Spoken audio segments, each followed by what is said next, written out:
पृथु महाराज ही सबसे पहले राजा है जिन्होंने लोगों को खेती करना सिखाई। पृथु महाराज से पहले क्या था, पेड़ों पे अपने आप फल उगते थे, अपने आप अन्न उगता था धरती से। जब ध्रुव महाराज थे, क्योंकि वो सारे धार्मिक राजा थे, धर्म की शक्ति होती है। मगर फिर भी उन्होंने कहा कि लोगों को मेहनत करके अन्न लेना चाहिए, जैसे जैसे कलयुग बढ़ेगा लोग आलसी हो जाएंगे। हीरे को अगर आप सफेद रोशनी में रखो तो सफेद होगा, नीली रोशनी में रखो तो नीला बन जाएगा, पीली में तो पीला, इमीडिएटली कलर चेंज हो जाएगा उसका। ऐसे हमारा मन है, जैसे संग में होगे वैसा बन जाएगा। गलत संग मत लो कभी। समाज में हम काम कर रहे हैं, जॉब होता है, कई लोगों से मिलते हैं, गंदे गंदे लोग भी होते हैं, उनका संग लेना पड़ता है। जहाँ तक हो सके हमेशा भक्तों का संग करें। तो आज मैं आपको कथा सुनाऊंगा पृथु महाराज की। पृथु महाराज कौन थे और उस कथा से हमें क्या सीखने को मिलता है। सो पृथु महाराज जो है, ये भागवतम में कथा आती है चौथे स्कंद में, और उसमें पृथु के बारे में चर्चा है। हम लोग श्री रामचंद्र के बारे में जानते हैं कि वो मर्यादा पुरुषोत्तम थे, और राम राज्य के बारे में जानते हैं, मगर पृथु राज्य के बारे में नहीं जानते। इनफैक्ट भागवतम में लिखा है कि राम राज्य से भी ऊपर था पृथु महाराज का राज्य। राम राज्य में जितना धर्म था उससे भी करोड़ों गुना ऊपर पृथु का राज्य था। भारत में तो राम राज्य की बात होती है, मगर जो वेद हैं, वेद में पृथु के राज्य की बात होती है। पृथु कौन थे और उन्होंने क्या किया जीवन में, और उनसे क्या शिक्षा मिलती है, ये भागवत में उसका दृष्टांत है। पृथु महाराज कौन थे, उसको जानने के लिए आपको पीछे जाना पड़ेगा इतिहास में। एक बहुत बड़ी भागवतम में कथा है ध्रुव की। ध्रुव तो जानते होंगे सब लोग। ध्रुव पूरे संसार के राजा बने, भगवान के भक्त थे, और ध्रुव ने भगवान के दर्शन किए, भगवान ने उनको राजा बनाया तपस्या करने के बाद। ध्रुव के बेटे के बेटे के बेटे के बेटा एक बहुत बड़ा राजा हुआ जिसका नाम था वेन। ये राजा जो था वेन, ये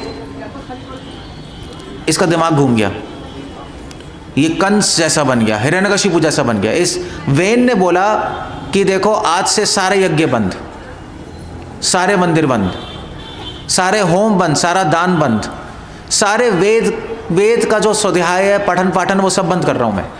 तो लोगों ने, ऋषियों ने पूछा ऐसा क्यों? वेन ने कहा कि मैं भगवान हूं। तो राजा वेन से नास्तिकता शुरू हुई। हमारे इतिहास में नास्तिकता का विचार वेन लेके आया संसार के अंदर। तो ऋषि मुनि बड़े परेशान थे। वैसे जो इंग्लिश का वर्ड है वेन, वेन सुना है इंग्लिश में? VAIN है, नस नहीं, VIN होता है वो, VAIN, वेन। वेन मतलब होता है बेकार, बेकार, बेकार, वेन। वेन का मतलब होता है बेकार। वो इंग्लिश शब्द इसी से आ रहा है, वेन से, राजा वेन से, क्योंकि वेन राजा बेकार था, ना प्रजा के हित के लिए काम कर रहा था, ना भगवान के हित के लिए, और पूरा का पूरा उसने नास्तिकता का विचार फैला दिया। तो ऋषि मुनि बहुत परेशान थे ऐसे राजा से, क्योंकि राजा जो है, राजा को धार्मिक होना चाहिए। जो राजा धार्मिक नहीं है, जिस राजा का अपने मन पे वश नहीं है, वो अपना भी कबाड़ा करेगा, दूसरों का कबाड़ा करेगा। शास्त्रों में यहाँ तक लिखा है, जो राजा धार्मिक नहीं है उसको अपनी प्रजा का 1/8वां पाप लेना पड़ता है। इतने सारे लोग उसके अंडर हैं, उसका 1/8वां पाप उसके पास जाएगा। तो आप सोचो उसका क्या होगा, वो तो नरक में चला जाएगा, नरक से भी नरक में जाएगा वो। इसलिए राजा को कंपलसरी धर्म के रास्ते पे चलना चाहिए। धर्म के रास्ते पे चलने के लिए राजा में बहुत सारे गुण होने चाहिए, मगर एक गुण जरूर होना चाहिए, मन पे वश करना। इसलिए आप देखो, वो जो था चाणक्य के बहुत सारे शिष्य थे, मगर चाणक्य ने बहुत सारे शिष्यों पे फोकस नहीं किया, एक शिष्य बनाया। कौन था, किसी को पता है? चंद्रगुप्त मौर्य। चाणक्य ने एक व्यक्ति को उठाया, चंद्रगुप्त मौर्य, उसको ट्रेनिंग दी और पूरे संसार का चक्रवर्ती सम्राट बनाया। कैसे? चाणक्य ने चंद्रगुप्त मौर्य को एक ही चीज़ सिखाई सबसे पहले, कि अपने मन को वश में करो। जब तक तुम्हारा मन के वश में नहीं होगा, तब तक तुम, जब अपने पे वश नहीं कर सकते, जब अपने को आप संभाल नहीं सकते, तो प्रजा पे वश क्या करोगे? प्रजा को क्या संभालोगे? तो सिर्फ ये राजा की बात नहीं होती है, हर लीडर की बात होती है। पॉलिटिशियंस को होना चाहिए अपने माइंड कंट्रोल, मगर आजकल कोई पॉलिटिशियन का माइंड कंट्रोल थोड़ा ना, माइंड अनकंट्रोल्ड है उल्टा। श्रील प्रभुपाद बोलते थे कि इसलिए सारे देशों का जो कबाड़ा हो रहा है, क्योंकि जो भी पॉलिटिशियन बन रहे हैं वो जैक से बनते हैं, करप्शन करके बनते हैं, मन में कोई वश नहीं होता, इच्छाएं होते हैं, 4-5 साल जो भी रूल करते हैं, लूट के पब्लिक को चले जाते हैं। इसलिए भागवत कह रही है कि कलयुग में पॉलिटिशियंस डाकू होंगे, और वो राज्य नहीं करेंगे, वो लूटेंगे, टैक्स बढ़ा के, ये करके, वो करके, what ever it is. But जो पहले हमारे राजा होते थे वो ऐसे नहीं होते थे, वो धार्मिक होते थे। पृथु महाराज जो वेन था, वेन बिल्कुल उल्टा। अब ऋषि मुनि बड़े परेशान थे। ऋषि मुनि गए और उन्होंने वेन को समझाया कि देखो तुम्हारे ऐसा करने से एक तो नास्तिकता फैल रही है, प्लस प्रजा बहुत परेशान है, और प्लस जिस राजा के अंडर अधर्म होता है, जो राजा धर्म का पक्ष नहीं करता, वहाँ पे पृथ्वी भी अनाज देना कम कर देती है। पृथ्वी के रिसोर्सेज जो होते हैं वो ख़त्म होने लगते हैं, और आजकल ऐसे ही हो रहे हैं। नहीं, अन्न नहीं उग रहा सही से, खाना नहीं उग रहा, खाने में केमिकल्स हैं, केमिकल डाल के उगाना पड़ रहा है, उसमें जहर है, लोगों को कैंसर हो रहा है, पॉल्यूशन हो रही है, पानी साफ़ नहीं है, हवा साफ़ नहीं है। ये सब क्यों हो रहा है? ये सब इसलिए हो रहा है क्योंकि जो हमारे देश के या पूरे संसार के जो गवर्निंग बॉडी है, जो राजा हैं, लीडर्स हैं, वो धार्मिक नहीं है। इसलिए उस पाप के फलस्वरूप ये सब चीज़ें हो रही हैं और प्रजा को दुख मिल रहा है। तो वेन के राज्य में सब दुखी होने लगे, खाना नहीं था, नदियाँ सूख गई, कहीं बाढ़ आ रही है, कहीं अकाल पड़ रहा है। ऋषि मुनि बड़े परेशान। उन्होंने वेन को समझाया कि देखो वेन, तुम ध्रुव के वंशज हो, ध्रुव इतने महान भक्त थे, उनके फादर उत्तानपाद वो भी महान भक्त, उनके फादर स्वयंभू मनु तो भगवान के इतने बड़े भक्त, और उन्होंने मनु संहिता दी समाज को, और तुम क्या कर रहे हो? अपने कुल पे तुम कलंक हो।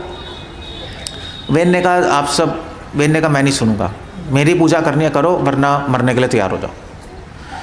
तो ऋषि मुनियों ने अब सोचा क्या करना है। ऋषि मुनियों ने फिर सोचा कि अब इसको मारना पड़ेगा। आप देख रहे हो, साधु संत भी मारने की बात करते हैं। साधु संत हमेशा कृपा की बात नहीं करते कि कृपा करो, नहीं। जब अधर्म और अराजकता फैलती है तो साधु संत भी हिंसा का पक्ष लेते हैं। वैसे तो धर्म मतलब अहिंसा, नहीं, किसी को मारना नहीं चाहिए, किसी को फिजिकली भी नहीं मारना चाहिए, किसी को शब्दों से भी नहीं मारना चाहिए, किसी को पीड़ा पहुंचाना साधु का काम थोड़े ना है।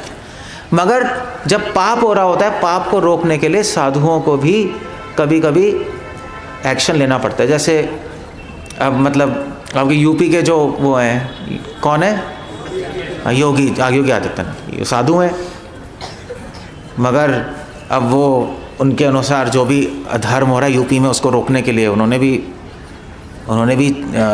टैक्टिक्स, उन्होंने भी अपना जो भी अस्त्र जो भी उठाया।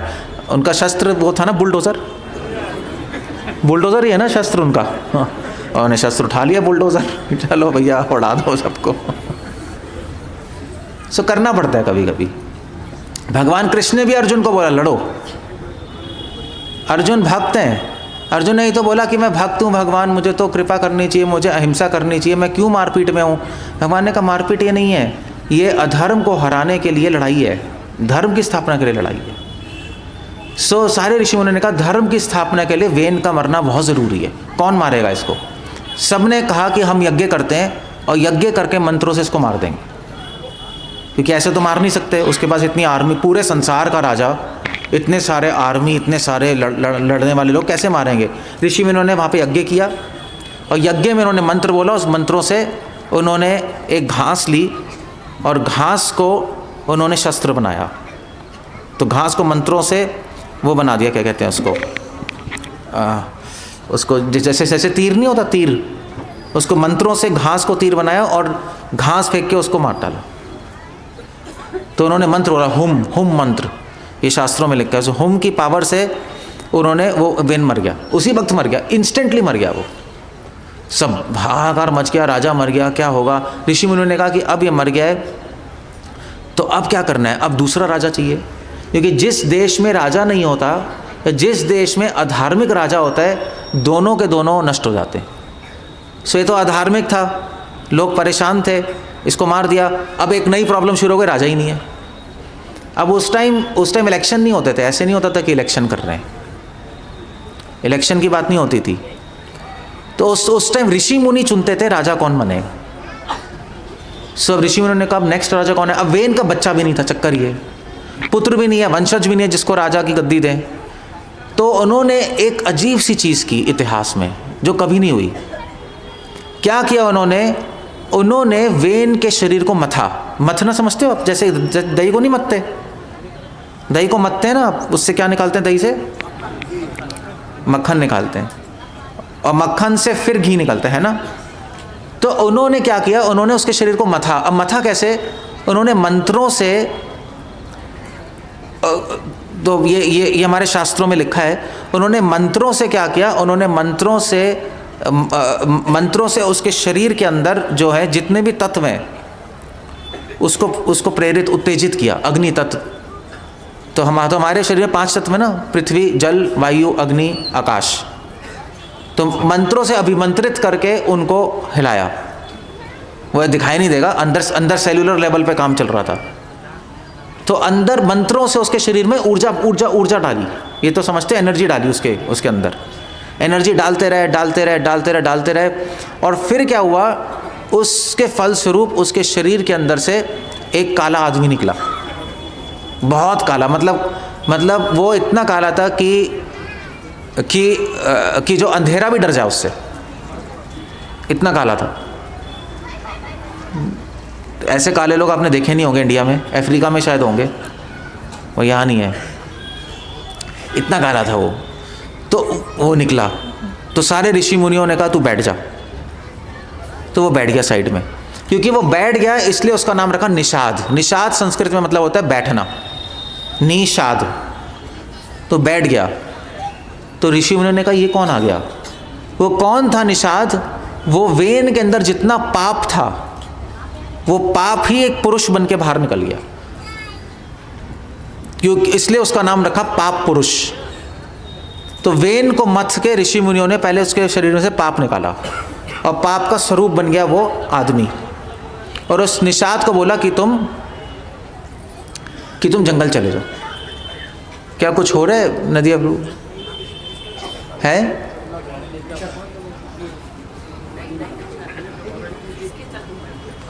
क्या हो क्या रहा है? क्या हो गया? सुनाई नहीं दे रहा कुछ?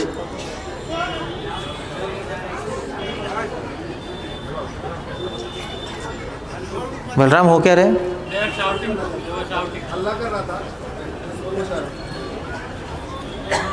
चलो, पंडाल को मथ के इन्होंने 5 लोग निकाले। वाह, जैसे निषाद निकला ऐसे ही निकल गए।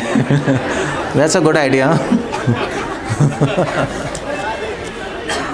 इनका नाम निषाद रख देते हैं, निषाद, इंटरेस्टिंग है। ठीक है, आ जाओ अभी नदिया ब्रो, सब लोग आ जाओ यहाँ पर, हो गया। सो वेन को उन्होंने मथा, तो उससे निषाद पाप पुरुष निकला, पाप पुरुष। तो ये पाप पुरुष होता है, ऐसा होता है जैसे कृष्ण भगवान है। कृष्ण भगवान की कृपा जो है, कृष्ण भगवान की कृपा अगर आप निकालो और उसको स्वरूप दो तो वो क्या बनेगी या क्या बनेगा? कृष्ण भगवान की कृपा का स्वरूप कौन बनेगा? राधा रानी। कृष्ण भगवान की कृपा का स्वरूप राधा रानी है। राम भगवान की कृपा का स्वरूप सीता माँ है। नारायण की कृपा का स्वरूप लक्ष्मी है। क्लियर हो गया? ऐसे ही वेन के अंदर जो पाप था उसका स्वरूप ये निषाद था। तो उसको उन्होंने जंगल भेज दिया। तो उन्होंने कहा निषाद से कि तुम जाओ जंगल, और जंगल में जाके तुम वहाँ पे राज्य करो, कोई प्रॉब्लम नहीं। तो वो जंगल चला गया। तो उसको उन्होंने अफ्रीका के जंगल भेजा, इंडिया में नहीं रखा। पाप पुरुष है ना वो, ऐसा भागवतम में लिखा है, अफ्रीका भेज दिया था उसको वहाँ। कि वहाँ पे जाके रहो। सो वो वहाँ चला गया। तो वेन के शरीर से सारा पाप निकल गया। सारा पाप निकल गया तो वेन का शरीर शुद्ध हो गया। अब शुद्ध हो गया तो उन्होंने दोबारा से वेन के शरीर को मथा, फिर से मंत्र बोले यज्ञ में, मंत्र से फिर से उसके अंदर एनर्जी डाली, शक्ति डाली उसके हाथ में, यहाँ राइट हैंड में, और शक्ति डाली तो शक्ति से फिर एक पुरुष प्रकट हुआ जिनका नाम था पृथु। एक पुरुष प्रकट हुआ और फिर दोबारा मथा ये हाथ तो एक स्त्री निकली जिसका नाम था अर्ची।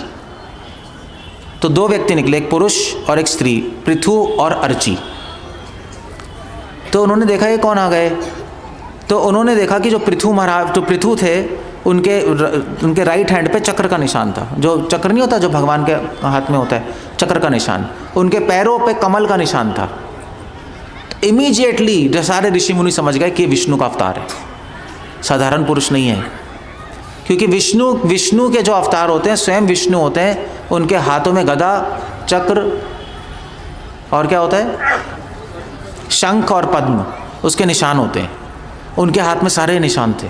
तो उन्होंने कहा तो भगवान के अवतार आ गए पृथु। और जो अर्ची थी वो लक्ष्मी जी के अवतार थी। तो लक्ष्मी और विष्णु स्वयं पृथु और अर्ची के रूप में प्रकट हुए वहाँ पृथ्वी का राज्य करने के लिए। जो अधर्म फैल गया था, वेन ने फैलाया था, उसको रोकने के लिए, उसको ठीक करने के लिए तो प्रकट हुए। तो इमीडिएटली ब्रह्मा जी भी आ गए। ब्रह्मा जी को भी समझ आ गया कि विष्णु भगवान आ गए हैं। ब्रह्मा जी भी आए, उन्होंने भी प्रार्थना की पृथु की और आरती की, पृथु महाराज की, अर्ची की आरती की। सारे ऋषि मुनियों ने उनकी स्तुति गाए और सब प्रजा लोग आए। प्रजा ने कहा देखिए हम बहुत दुखी हैं, क्योंकि जब वेन चला गया तो उसके बाद राज्य में चोरी होने लगी। जब राज्य में कोई राजा नहीं होता तो चोरी हो जाती है, नहीं, चोरी होने लगी। पृथ्वी ने खाना देना बंद कर दिया, गाय ने दूध देना बंद कर दिया, ना यज्ञ हो रहा है, ना मंदिर है। पृथु मराने का चिंता मत करो, मैं ये सब शुरू करूँगा। मैं दोबारा से जो अधर्म फैल गया था उस धर्म की स्थापना मैं करूँगा। भगवान का काम ही है, नहीं, धर्म संस्थापना अर्थाय संभवामि योगे योगे। तो कभी कृष्ण ही आते हैं, कभी राम के रूप में, कभी पृथु के रूप में। तो पृथु महाराज विष्णु के अवतार थे। तो सारे ऋषि मुनियों ने पृथु को राजा बनाया, पूरे संसार का, पूरे संसार के राजा बन गए। और उनका नाम पृथु क्यों पड़ा? पृथु इसलिए सारे ऋषि मुनियों ने उनका नाम पृथु रखा क्योंकि संस्कृत में पृथु के 4 मतलब होते हैं।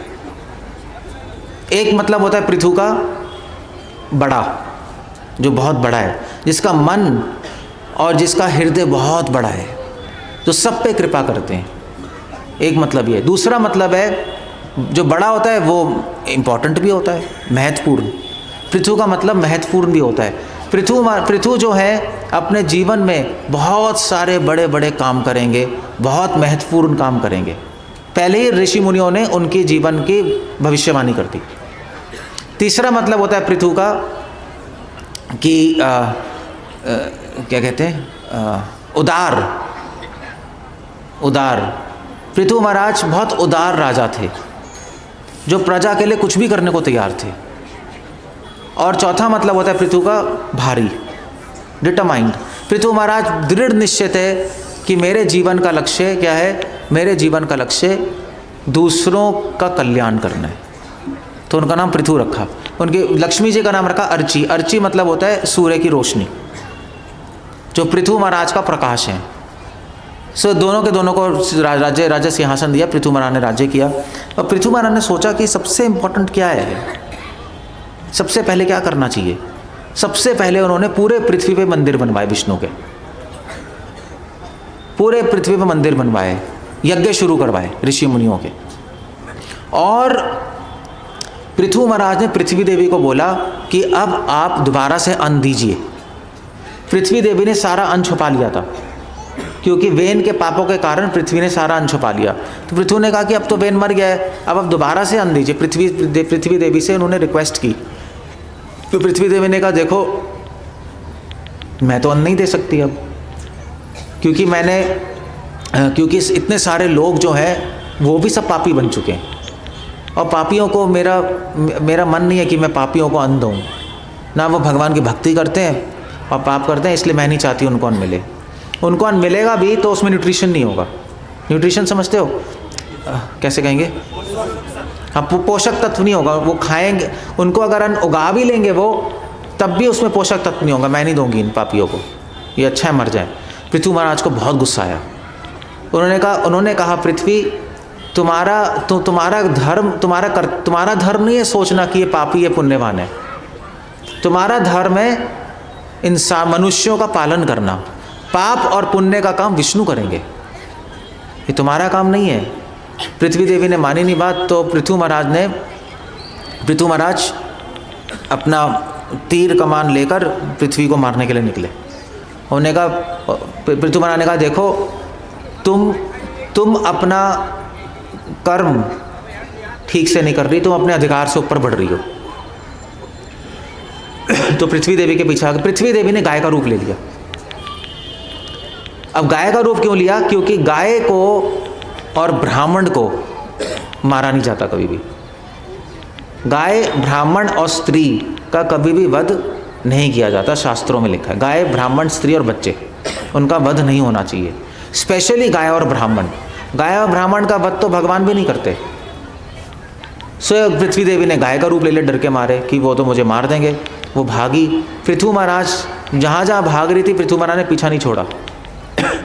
और पृथ्वी महाराज ने कहा पृथ्वी, अगर तू भाग रही है मुझसे, तो अब मैं ऋषि मुनियों से यज्ञ करा के तुझे वही मंत्रों की शक्ति से बुला के भस्म कर दूंगा। पृथ्वी डर गई। तो पृथ्वी देवी ने कहा तुम मेरे पीछे, आप मेरे पीछे क्यों पड़े हैं? और वैसे भी अगर मैं अन्न नहीं दूंगी तो आप कर क्या लेंगे फिर? पृथ्वी ने कहा मैं क्या करूंगा, अगर तुम अन्न नहीं दोगी तो मैं तुम्हें नष्ट कर दूंगा, और मैं फिर अपनी शक्ति से, अपनी योगिक शक्ति से अन्न अपने आप ही उगा लूंगा मैं, क्योंकि वो तो स्वयं विष्णु ही है। पृथ्वी देवी समझ गई कि पृथ्वी साधारण मनुष्य नहीं है, तो स्वयं भगवान है। उन्होंने प्रणाम किया और उन्होंने कहा ठीक है, मैं अन्न देने को तैयार हूँ, मगर एक प्रॉब्लम है कि अगर मैं अन्न दूंगी, अभी जो मैंने छुपाया हुआ था कई टाइम से, उसमें सारा पोषक तत्व खत्म हो चुका है। इसलिए आपको कुछ यज्ञ करने होंगे जिससे उस अन्न के अंदर पोषक तत्व दोबारा है। पृथ्वी ने कहा ठीक है, कोई प्रॉब्लम नहीं है। तो पृथ्वी महाराज ने पूरे पृथ्वी पे ऋषि मुनियों से यज्ञ कराया, भगवान विष्णु के, भगवान कृष्ण के लिए, उनकी संतुष्टि के लिए। क्योंकि जब भगवान संतुष्ट होते हैं तो अपने आप ही सब संतुष्ट हो जाते हैं, नहीं अपने आप ही सब ठीक हो जाता है, सबका कल्याण होता है। तो सारे उन्होंने यज्ञ किया और फिर अन्न उगने लगा। पृथ्वी महाराज ही सबसे पहले राजा हैं जिन्होंने लोगों को खेती करना सिखाई कि अब आप खेती कीजिए। पृथ्वी महाराज से पहले क्या था, कोई खेती नहीं करता था। पेड़ों पे अपने आप फल उगते थे, अपने आप अन्न उगता था धरती से। जब ध्रुव महाराज थे, क्योंकि वो सारे धार्मिक राजा थे, राम राज्य में भी अपने आप अन्न उगता था, उगाने की ज़रूरत नहीं होती थी। ये धर्म की शक्ति होती है। राम राज्य में मृत्यु भी टाइम पे होती थी, एक पुत्र पिता से पहले नहीं मर सकता। तो पृथ्वी महाराज का राज्य तो उनसे भी बढ़ के था, मगर फिर भी उन्होंने कहा कि लोगों को मेहनत करके अन्न लेना चाहिए, अदरवाइज़ जैसे जैसे कलयुग बढ़ेगा लोग आलसी हो जाएंगे। तो उन्होंने उनको खेती सिखाई। उन्होंने फिर नगर बसाए और सिटी बसाई और लोगों को साथ में रहना सिखाया पृथ्वी महाराज ने, विष्णु भगवान ने। पृथ्वी विष्णु के अवतार है। तो सब खुश हो गए। अब क्या हुआ, सब बहुत अच्छा चल रहा था, मगर पृथ्वी महाराज ने फिर एक यज्ञ किया, अश्वमेध यज्ञ। अश्वमेध यज्ञ क्यों किया जाता है? अश्वमेध यज्ञ इसलिए किया जाता है कि ये बताने के लिए संसार को कि मैं सारे संसार का सम्राट हूँ, चक्रवर्ती सम्राट। चक्रवर्ती समझते हैं ना, कि सारे संसार का मैं राजा हूँ, सबको मेरे अंडर रहना है। उसके लिए अश्वमेध यज्ञ करते हैं। राम भगवान ने भी अश्वमेध यज्ञ किया, नहीं युधिष्ठिर महाराज ने भी अश्वमेध यज्ञ किया। तो अश्वमेध यज्ञ में घोड़ा होता है, यज्ञ करके घोड़े को छोड़ा जाता है। घोड़ा अलग अलग देशों में जाता है, जिस देश में जाएगा वहाँ के राजा उस घोड़े को अपने पास लेकर और फिर उसकी पूजा करते हैं, और फिर ये ऐलान करते हैं कि हाँ जिसका घोड़ा है हम उसके अंडर हैं, हम उसके अधीन, उसकी अधीनता स्वीकार करते हैं। तो वो घोड़ा हर जगह जाता है और इस तरह से सारे राजा ये कहते हैं ठीक है, ये जो पृथु हैं या राम है या कृष्ण भगवान है या युधिष्ठिर महाराज है, इनको हम अपना राजा मानते हैं। फिर जब घूम के आ जाएगा पूरा पृथ्वी पे, तो इसका मतलब प्रूव हो गया कि वो चक्रवर्ती सम्राट है। अगर कोई राजा उनके अधीन नहीं होना चाहेगा तो वो उस घोड़े को पकड़ लेगा और फिर राजा की और उस दूसरा छोटा वाला राजा उनकी लड़ाई होगी। अगर लड़ाई में बड़ा राजा हार गया तो वो राजा बन जाएगा। ये सिस्टम होता था पहले। राम भगवान ने भी अश्वमेध यज्ञ किया था। उनका तो अश्वमेध यज्ञ का घोड़ा किसने पकड़ा था? लव कुश ने पकड़ लिया था। लव कुश ने कहा कि तो लव कुश ने पकड़ के कहा कि हम लोग नहीं मानते राम को राजा, हम नहीं मानेंगे। उनको पकड़ के रख लिया। तो एनीवे यहाँ पर उन्होंने घोड़ा छोड़ने से पहले यज्ञ होता है। यज्ञ करके घोड़े की पूजा होती है और घोड़े तो मंत्रों की शक्ति से घोड़े में शक्ति डाली जाती है। तो उन्होंने किया। अब जब यज्ञ कर रहे थे तो यज्ञ का एक रूल होता है कि जब यज्ञ होता है तो यज्ञ कराने वाला कभी भी गुस्सा नहीं कर सकता, क्रोध नहीं करता। वो क्रोध करेगा तो यज्ञ खराब हो जाएगा। तो पृथु महाराज यज्ञ करवा रहे थे, क्रोध कर नहीं कर सकते। ऋषि मुनि क्रोध नहीं कर सकते, यज्ञ खराब हो जाएगा। जैसे रामायण में जो विश्वामित्र हैं उनको तो विश्वामित्र को यज्ञ करना था, मगर बार बार वो यज्ञ कर रहे थे जंगल में, तो रावण के जितने असुर हैं वो आके यज्ञ को खराब कर रहे थे। रामायण वाल्मीकि रामायण ऐसे शुरू होती है। वो आते थे और ख़राब कर देते थे। जब वो यज्ञ कर रहे थे तो सारे असुर हवा में आके तो उसमें बाथरूम कर देते थे, टॉयलेट कर देते थे, सारा खराब हो जाता था। अब विश्वामित्र खुद से उनको मार सकते थे, मगर अगर वो क्रोध करेंगे तो यज्ञ उनका खराब हो जाएगा, क्रोध नहीं करें तब भी यज्ञ खराब। इसलिए विश्वामित्र किसको लेके आए अपने पास? हाँ, दशरथ जी के पास गए और उनसे राम और लक्ष्मण को मांगा कि आप हमें राम लक्ष्मण दे दीजिए, जब हम यज्ञ कर रहे होंगे तो वो हमारी रक्षा करेंगे, क्योंकि यज्ञ बहुत ज़रूरी है संसार के कल्याण के लिए। तो ऐसे ही जब पृथु महाराज अपने ऋषि मुनि का यज्ञ कर रहे हैं तो क्रोध नहीं कर सकते, घोड़ा है। अब यज्ञ कोई प्रॉब्लम नहीं थी इसमें, ऐसा कुछ नहीं था। पृथु महाराज के 5 बच्चे थे। उसमें से सबसे बड़ा जो पुत्र था उसका नाम था अंतर्धान। तो उसका वो सबसे बड़ा था और काफ़ी पराक्रमी था। तो पृथु महाराज सारे ऋषि मुनियों ने कहा ठीक है, ऐसा है कि तुम जो मेरे पुत्र है तुम लोग यज्ञ की रखवाली करो। कोई हम तो क्रोध नहीं कर सकते, हम तो शस्त्र नहीं चला सकते, तुम लोग रखवाली कर लो। अब उन्होंने 1 यज्ञ किया, 2 किया, 3 किया, 4 किया, 100 यज्ञ करना चाह रहे थे पृथु महाराज, क्योंकि वेदों में लिखा है कि जो 100 अश्वमेध यज्ञ करेगा वो इंद्र से भी ऊपर हो जाएगा। आज तक किसी ने इतिहास में 100 अश्वमेध यज्ञ नहीं किए, किसी की हिम्मत भी नहीं हुई, क्योंकि अश्वमेध यज्ञ में पैसे भी बहुत लगते हैं। नहीं, अब घोड़ा हर राज्य में जाएगा तो बहुत यज्ञ करना है, पूरा वर्ल्ड स्केल पे इवेंट हो रहा है, पूरे संसार में घोड़ा जाएगा, घोड़े के साथ इतनी सारी आर्मी जाएगी, उनका खाना जाएगा, उनका सामान जाएगा, बहुत बड़ा फंक्शन होता था। कोई राजा 1 अश्वमेध यज्ञ, 2, 3, मैक्सिमम 4 तक अश्वमेध यज्ञ होते थे, उससे ज़्यादा किसी की हिम्मत ही नहीं होती थी। पृथु महाराज ने सोचा मैं 100 यज्ञ करूँगा। इंद्र का एक नाम है शतक्रतु। शतक्रतु मतलब होता है, क्रतु मतलब होता है यज्ञ, शत मतलब होता है 100। इंद्र, वेदों में इंद्र को शतक्रतु के नाम से बोला गया है, क्योंकि आज तक 100 यज्ञ सिर्फ इंद्र ने किए।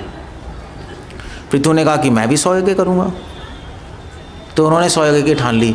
जब 99 यज्ञ हो गए, 99 यज्ञ संपूर्ण हो गए, कोई प्रॉब्लम नहीं हुई।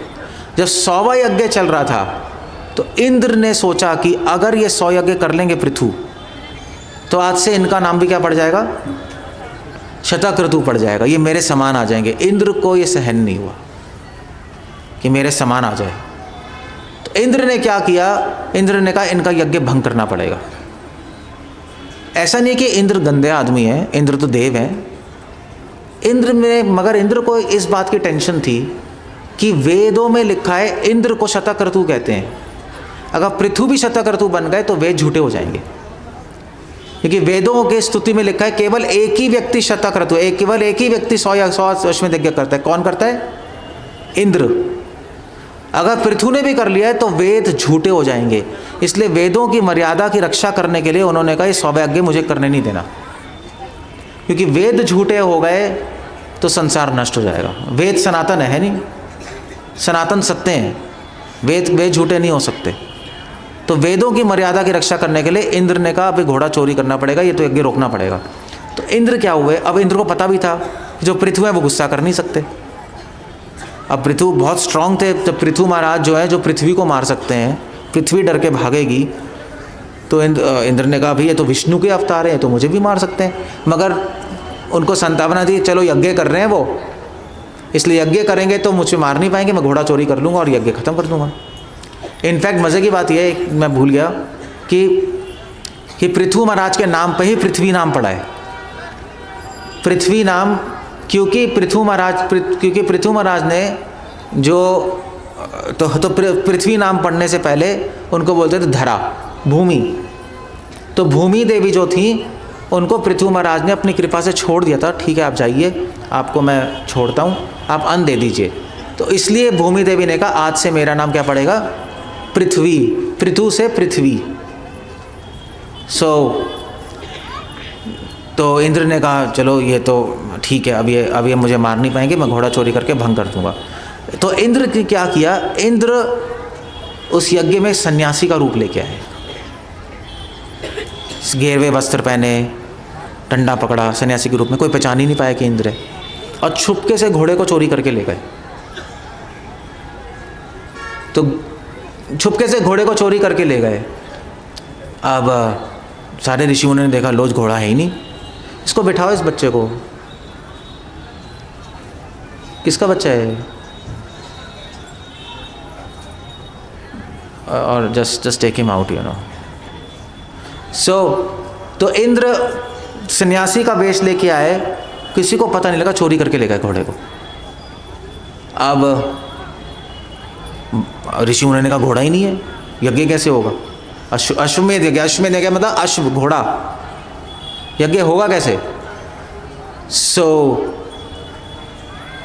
अब पृथु महाराज गुस्सा नहीं कर सकते, क्रोध नहीं कर सकते, तीर नहीं चला सकते, ऋषि मुनि भी कुछ नहीं कर सकते, तो क्या करें। तो पृथु महाराज ने अपने सबसे बड़े पुत्र अंतर्धान को बोला तुम जाओ इंद्र से घोड़ा लेके आओ।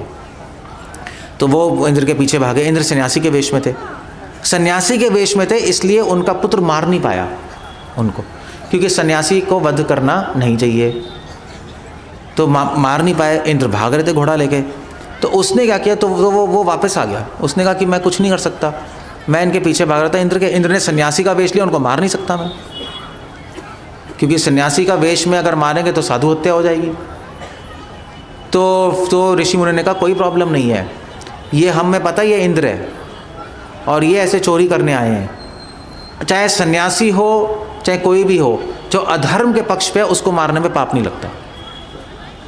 तभी तो कृष्ण भगवान ने गीता में बोला कि भीष्म को मारो, द्रोणाचार्य को मारो। अर्जुन नहीं तो कहता भगवान गुरु को मारना तो पाप है। भगवान ने कहा नहीं, जो गुरु अधर्म के पक्ष में उसको मारना पाप नहीं है। तो उन्होंने कहा मार दो। जब वो दोबारा गए, इंद्र को डर लग गया तो मुझे मार देगा। इंद्र घोड़ा छोड़ के चले गए, फिर घोड़े को ले आए, वो मार लिया, उन्होंने बांध दिया दोबारा से। इस पे सारे ऋषि मुनि बड़े खुश हुए, और पृथु महाराज ने अपने पुत्र का नाम रखा विजित अश्वा।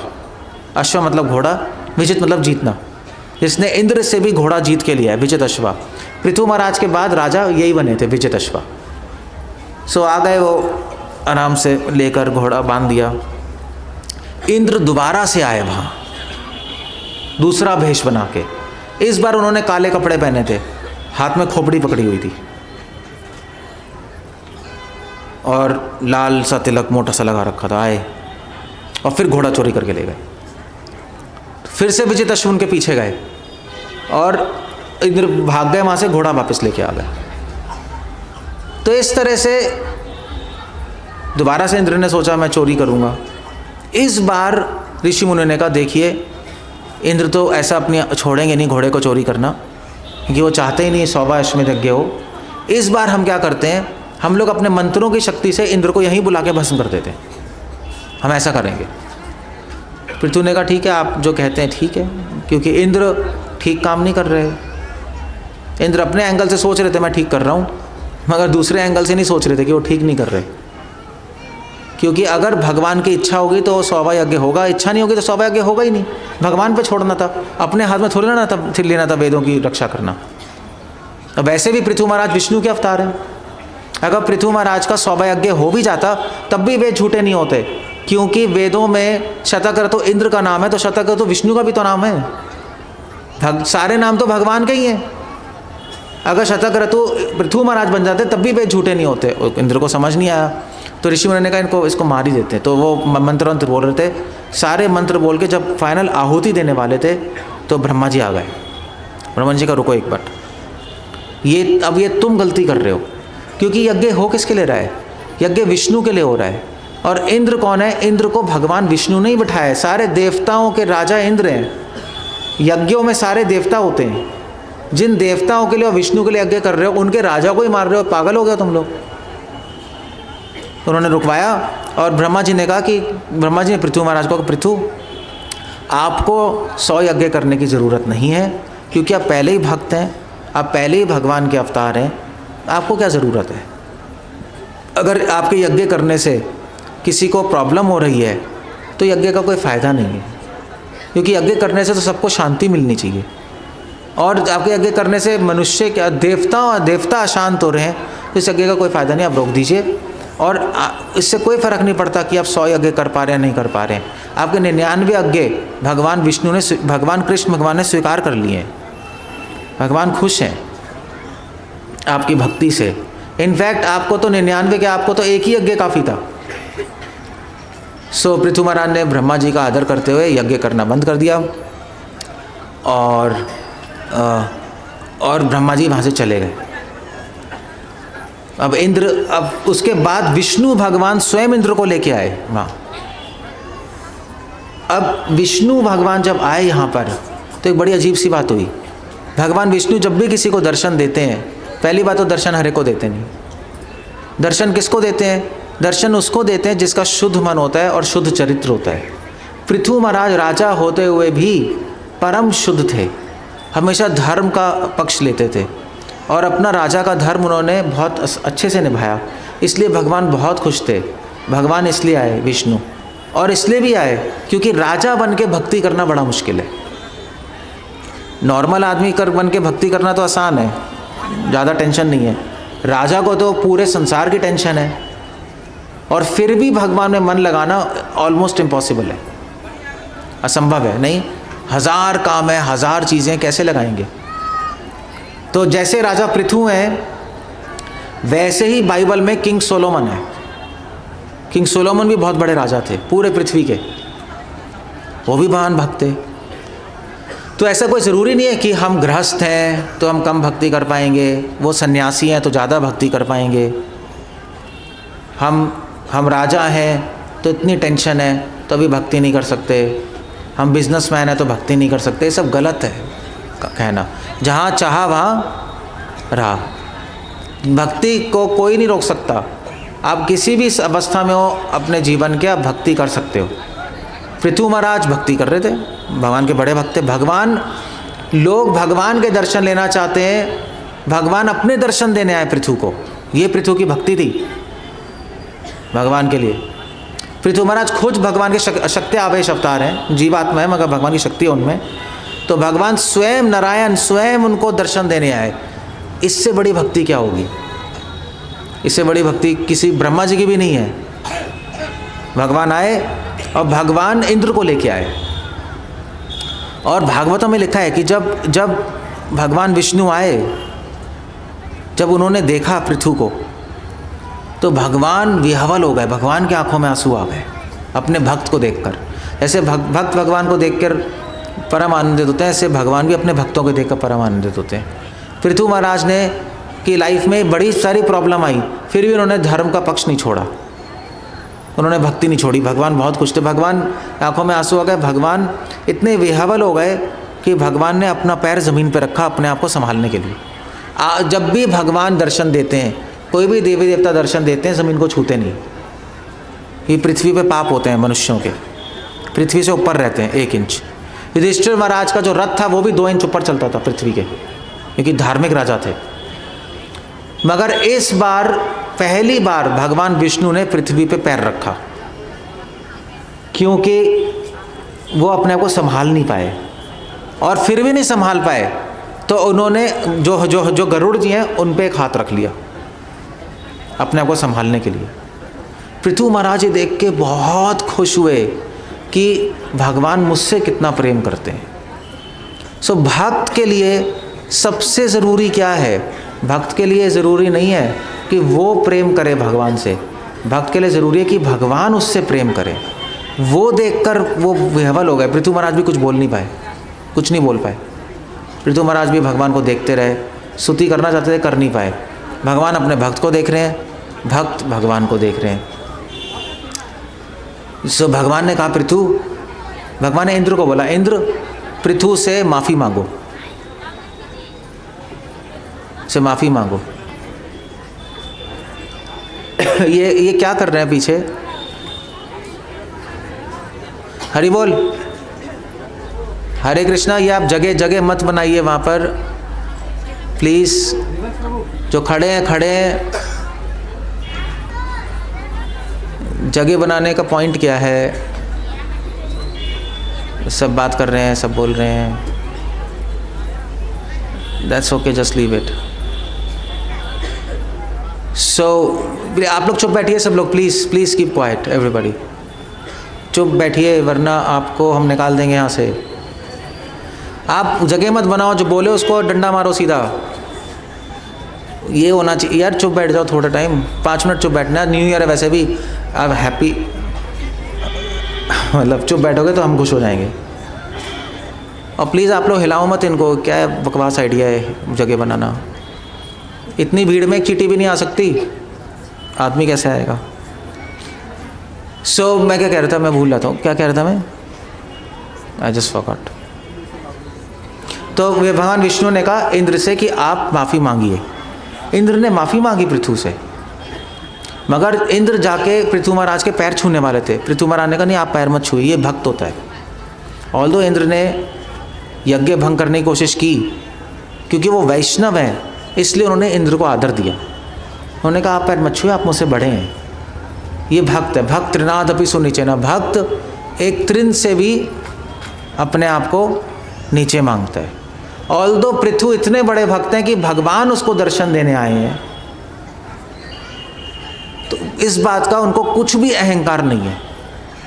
और इंद्र को उन्होंने प्रणाम किया दोबारा और इनसे कहा कि आप मुझे माफ़ कर दीजिए कि हमने आपको मारने की कोशिश की, मेरी गलती है, मुझे माफ़ कर दीजिए। इंद्र भी बहुत खुश। इंद्र ने भी कहा ठीक है, दैट्स ओके। इंद्र ने भी माफ़ी मांगी, उन्होंने भी माफ़ी मांगी, सब खत्म हो गया। भगवान विष्णु ये देख के बहुत खुश हुए। पृथु का ये स्वभाव देख के खुश हुए। इसीलिए भक्ति मतलब होता है स्वभाव। भगवान ये नहीं देखते कि आप हरे कृष्णा बोल रहे हो या मंदिर आ रहे हो। हरे भगवान का नाम लेना, मंदिर आना तो ज़रूरी है, मगर भगवान ही देखते हैं कि भगवान का नाम लेके मंदिर आके आप में बदलाव कितना है, आपका स्वभाव कितना बदला है। भगवान पृथु के स्वभाव से आकर्षित थे। पृथु के इतने सारे गुण थे, दीन थे, पराक्रमी थे, प्रजा का पालन करने के लिए दयावान थे। पृथु का मतलब ही होता है उदार थे। इतने सारे अच्छे गुण थे कि भगवान भी उनसे आकर्षित हो गए। इसलिए अगर आपको भगवान को अपने ओर आकर्षित करना है तो पृथु महाराज से सीखना चाहिए। हमें अपने अंदर अच्छे गुणों की कल्टीवेशन, अच्छे गुणों का पोषण करना चाहिए। अच्छे गुणों का क्या कह रहे हो? समावेश। ठीक है, समावेश करना चाहिए। Anyway there has to be, I just forgot that. या अच्छे गुणों या धारण करना चाहिए, ग्रहण करना चाहिए। संस्कृत शब्द है इसका एक बहुत अच्छा, भूल गया, भागवतम में आ रहा है। इससे जब अगर हम अपना स्वभाव नहीं बदलेंगे तो भगवान हमारी तरफ आकर्षित नहीं होंगे। अगर आप भक्ति करते रहो, मंदिर आते रहो, सेम वही पढ़े रहो, तो फिर भगवान आकर्षित नहीं होते। तो अब जो न्यू ईयर आ रहा है, आज आखिरी दिन है, कल से नया साल शुरू होगा, तो नए साल में आप संकल्प लो कि अपने आप को बदलोगे। और अपने आप भक्ति से अपने आप को बदलना आसान हो जाता है। ऐसे तो अपने आप को बदलना असंभव है। कैसे आप अपने आप को बदल लोगे? करोड़ों जन्म के जो संस्कार हैं उसको बदलना असंभव है, मगर भगवान का नाम लेके, भगवान की भक्ति करके अपने आप को आदमी बदल सकता है। पृथु महाराज, भगवान ने फिर पृथु महाराज के गुणगान गाए। वैसे तो भक्त भगवान के गुणगान गाता है। ये कथा बहुत ज़रूरी है, भागवत में तभी कथा रिकॉर्डेड है। भगवान ने पृथु के गुणगान गाए कि पृथु कितने महान है। पृथु महाराज तो कुछ बोल ही नहीं पा रहे थे भगवान को देखकर, वो इतने गदगद हो गए, उनके मुंह से तो शब्द ही नहीं निकल रहे थे। फिर भगवान ने कहा पृथु से कि पृथु आप चिंता मत कीजिए, आपका यज्ञ पूरा नहीं हुआ उससे कुछ फ़र्क नहीं पड़ता। यज्ञ करके हुआ क्या? यज्ञ करके आप मुझे प्रसन्न करना चाह रहे थे। मैं तो पहले ही प्रसन्न हूँ आपसे, मैं पहले ही प्रसन्न हूँ आपसे।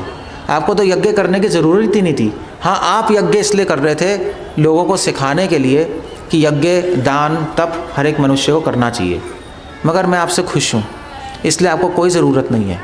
और वैसे भी इंद्र जो हैं, इंद्र यज्ञ रोक रहे थे अपने लिए।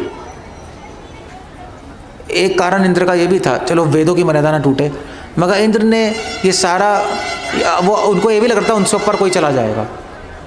तो विष्णु ने कहा आप पहले ही इतने महान हैं और मेरे अंश हैं, मेरे अवतार हैं आप, सत्यवेश अवतार, तो आपको ये सब शोभा नहीं देता कि इंद्र को मारना और ये करना।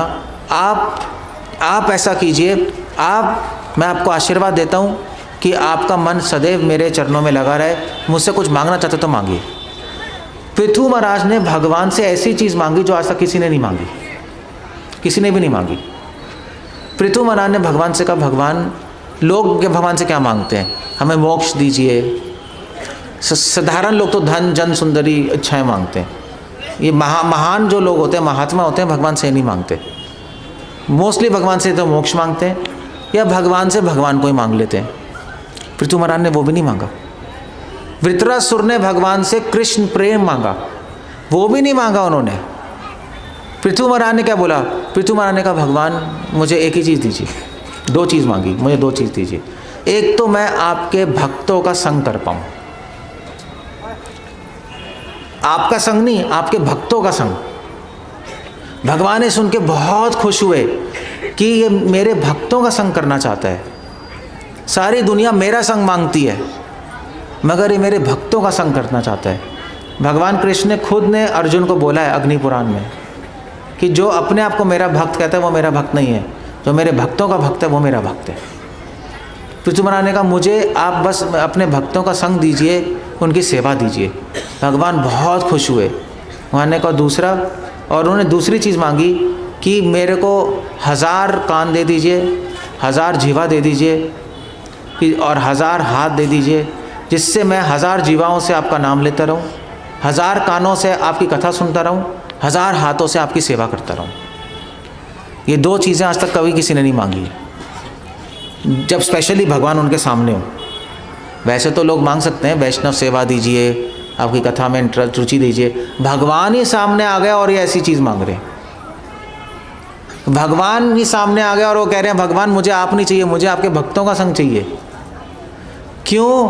क्योंकि भगवान के साथ रहने में इतना आनंद नहीं है जितना भगवान के भक्तों के साथ रहने में। भगवान के साथ रहने में हो सकता है भगवान की सेवा ना भी मिले, क्योंकि भगवान के संग तो और भी बहुत सारे बड़े बड़े ऋषि मुनि हैं, वहाँ पे रहते हैं। लक्ष्मी जी रहती हैं, सेवा कैसे मिलेगी? लक्ष्मी जी सारी सेवा करती हैं। तो पृथु महाराज ने दिमाग लगाया, भगवान के साथ मैं रहूँगा वैकुंठ में तो सेवा नहीं मिलेगी, वहाँ पे तो पहले ही इतने सारे वैकुंठ में लोग भक्त होंगे तो सेवा कर रहे होंगे, मुझे अवसर ही नहीं मिलेगा।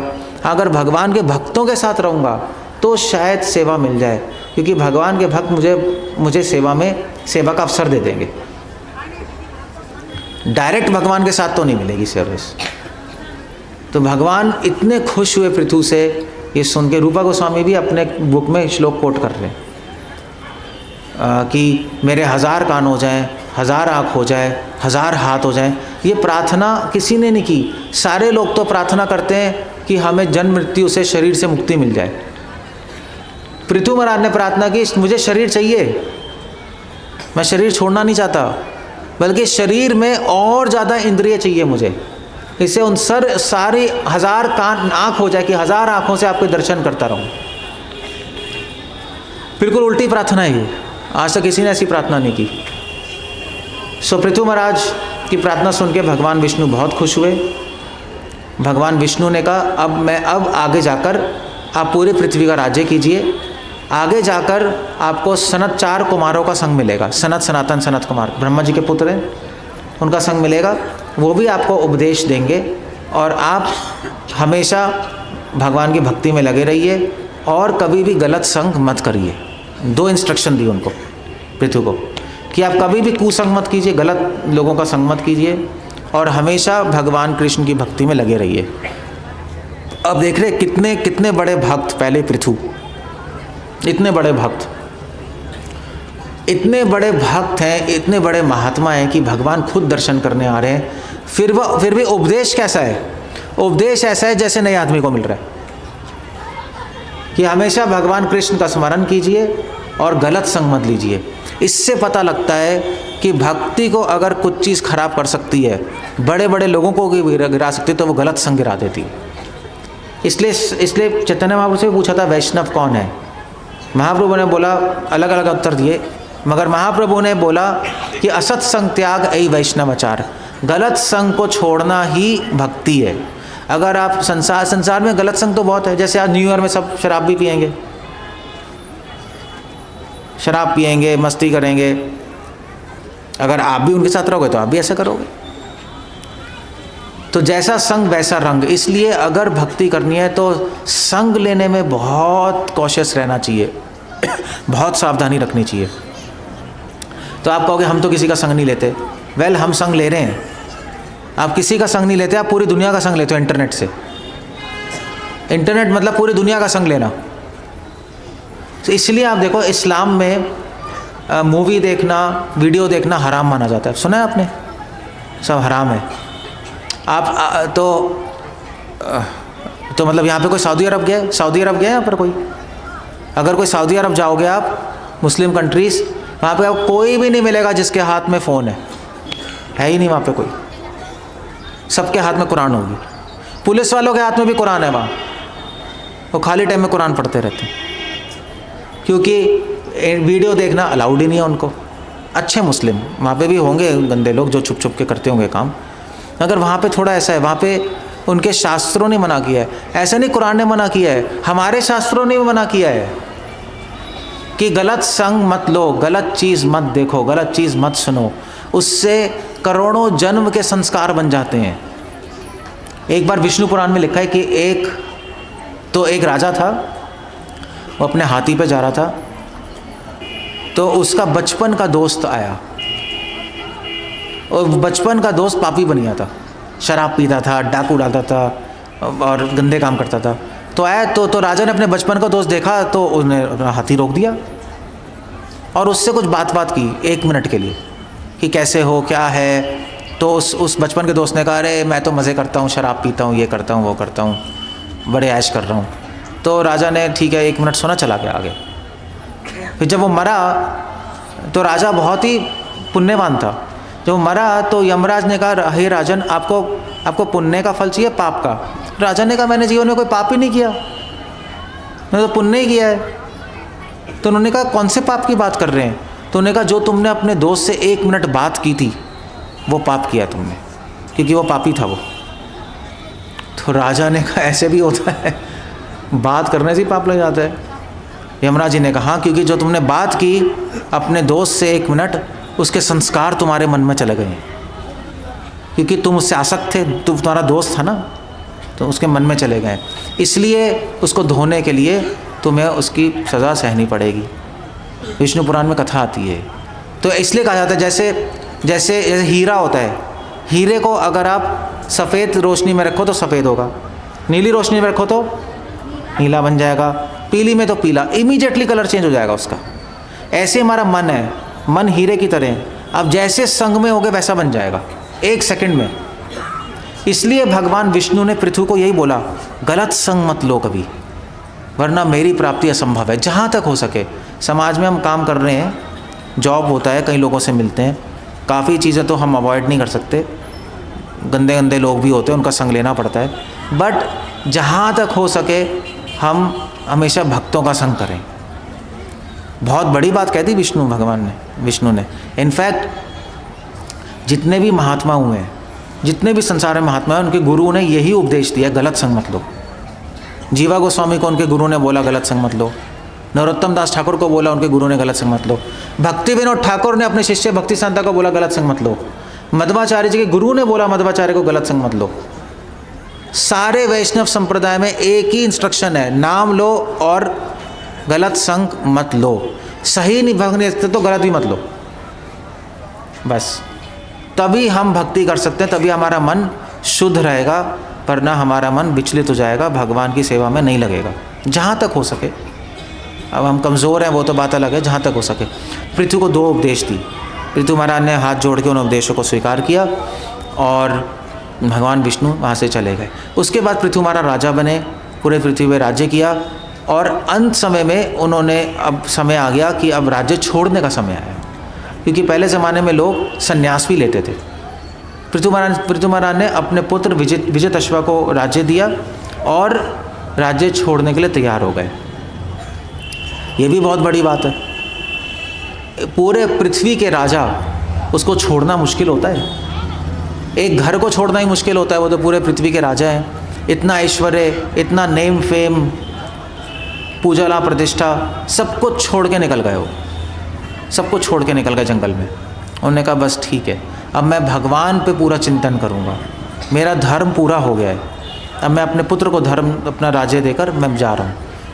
वो ऐसे वो छोड़, भागवत में लिखा है, जैसे जैसे जैसे भरत महाराज ऋषभदेव छोड़ा, वो ऐसे राज्य को छोड़ के गए जैसे मलवत।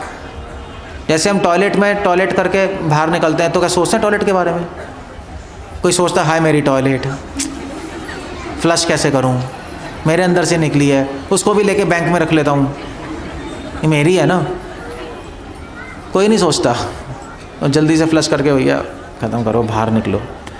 उसी तरह उन्होंने संसार में अपना राज्य छोड़ दिया, राज्य, पैसे, पत्नियां, सब कुछ छोड़ के निकल गए। जैसे व्यक्ति मल को अपने टॉयलेट में छोड़ के निकल जाता है, फिर एक बार भी नहीं सोचता, बस वो निकल गए। बस परम वैराग्य, सारे गुण थे उनमें, बस ये गुण रह गया था वैराग्य का।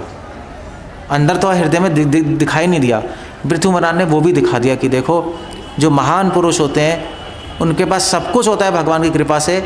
भगवान की सेवा के लिए सब कुछ ले भी सकते हैं, सेवा के लिए सब कुछ छोड़ भी सकते हैं। तो छोड़ के चले गए जंगल में, और जंगल में जाके उन्होंने फिर अब तपस्या की, नाम लिया, समाधि लगाई, और समाधि लगा के भगवान को प्राप्त किया। उनकी जो पत्नी थी अर्ची, जब पृथु महाराज की वो बनाई, चिता बनाई, तो अर्ची भी अपना ध्यान लगा के उस चिता पे, उस अग्नि में बैठ गई। तो उसको बोलते सती, वो भी सती हो गई। और उनके जाने के बाद, पृथु और अर्ची के जाने के बाद, उनके पुत्र विजयदशवा ने राज्य किया। फिर उनके पुत्र प्राचीन भारी, उनके पुत्र प्रचेता, जो कि भगवान विष्णु के फिर से बहुत महान भक्त बने। ये पृथु महाराज की कथा है। तो पृथु महाराज की कथा से हम बहुत कुछ सीखते हैं, बहुत कुछ सीखते हैं। मतलब ये ऐसी कथा है जो राम कथा से भी ऊपर है।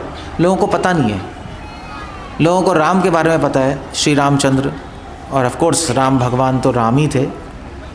राम राज्य के बारे में पता है, मगर पृथु भी भगवान के शक्तिवेश अवतार थे। पृथु के बारे में नहीं पता, और पृथु राज्य के बारे में नहीं पता। सो भागवतम में भगवान विष्णु कह रहे हैं, सुखदेव गोस्वामी कह रहे हैं, जो पृथु महाराज के बारे में सुनेगा रोज़, उसके जीवन में कभी भी कोई दुर्भाग्य नहीं होगा। और पृथु महाराज की जो कथा सुनता है, तो वो कह रहे हैं जिसके बच्चा नहीं उसके बच्चा हो जाएगा। इस कथा को सुनने से, बार बार इस कथा को सुनने से जिसके दुश्मन है वो सब नष्ट हो जाएंगे। और कथा को सुनने से अगर किसी का कोई दुर्भाग्य है तो सौभाग्य में बदल जाएगा। ये उस कथा की फलश्रुति दी है। मगर ये सब तो बहुत छोटी चीज़ें हैं। फाइनली सुखदेव गोस्वामी कह रहे हैं, पृथु महाराज के बारे में जो सुनेगा, उनके गुणगान करेगा, भगवान उनको अपनी भक्ति देंगे। ये आशीर्वाद दिया अंत में। तो इसलिए मैंने आज पृथु महाराज की कथा चुनी। कई कारण थे, मगर एक कारण ये था, क्या न्यू ईयर है, तो न्यू ईयर में सबका सौभाग्य हो, दुर्भाग्य खत्म हो जाए भाई, और सबको भक्ति मिले।